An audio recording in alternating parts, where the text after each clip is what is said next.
International book of वर्ल्डमध्ये hat trick केलेली भारतातील पहिली digital media press media live.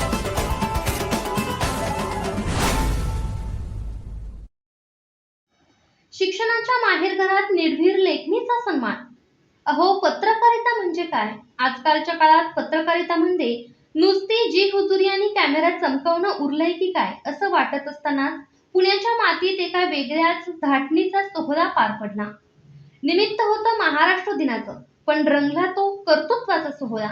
शिक्षण हक्क मंच आणि बहुजन पालक संघाच्या वतीने पुण्यात पत्रकारितेचा आणि समाजसेवेचा बजरंगबली अवतार पाहायला मिळाला. ज्यांच्या लेखणीतून शब्दांचे मराठा कारंजे उडतात आणि अन्यायाच्या छाताडावर जी खुशाल नाचतात, असे प्रेस मीडिया लाईव्हचे मुख्य संपादक मेहबूब सरजेखान यांचा यावेळी विशेष गौरव करण्यात आला. अहो, सरजेखान म्हणजे काय? सामान्य माणूस आहे. तळागाळातील शोषित, पीडित आणि बहुजन समाजाच्या प्रश्नांना वाचा फोडताना त्यांची लेखणी म्हणजे जणू काही साक्षात नग्न सत्य मांडणारा आरसा. अन्यायाला न्याय मिळवून देण्याची जिद्द काय असते हे पाहायचं असेल तर सरजेखान यांची बातमी वाचावी, असं म्हणल्यास वावगं ठरणार नाही. त्यांच्या सोबतीला होते अल्फा सायन्सचे अकबर खान सर. निवृत्त मुख्याध्यापक असूनही त्यांची पत्रकारितेची मास्तरी आजही कायम आहे. समाजातील वंचितांचे प्रश्न मांडताना त्यांनी कधीही शब्दांची कटकट केली नाही, थेट निशाणा साधला. आणि तिसरं रत्न म्हणजे मुस्ताकबाई जिक्रे. अहो, गरिबांच्या मुलांच्या हातात शिक्षणाची पाटी देणं हे स्वर्गाच्या सुखापेक्षा कमी नाही. हेच जिक्रे यांनी आपल्या कार्यातून सिद्ध केले. मतीनभाईंचा दरारा आणि मान्यवरांची गर्दी.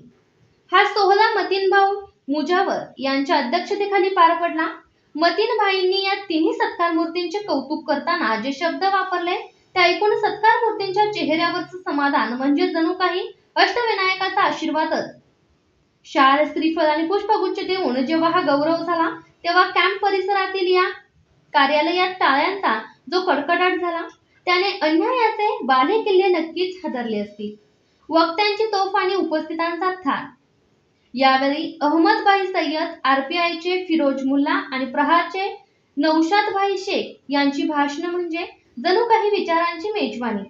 समाजासाठी झटणाऱ्या या सिंहाचा सन्मान होणं हे समाजाचं भाग्य आहे, असा सूर यावेळी उमटला. दौलाभाई पिरजादे, इस्माईलभाई शेख यांच्यापासून ते रफिक सौदागर यांच्यापर्यंत पुण्याची अख्खी बडी असामी या सोहळ्याला हजर होती. कार्यक्रमाचे सूत्रसंचालन चांदभाई बळबट्टी यांनी इतक्या जोमात केलं की उपस्थितांच्या अंगावर सळसळून रक्त धावू लागलं. एकूणच काय तर शिक्षणाचा वसा आणि निडर लेखणीचा वारसा जपणाऱ्या वीर पुत्रांचा सन्मान करून पुण्याच्या जनतेने एका नव्या पर्वाची नांदी केली आहे. प्रेस मीडिया लाईव्ह न्यूज चॅनलला लाईक करा, शेअर करा आणि सबस्क्राईब करा.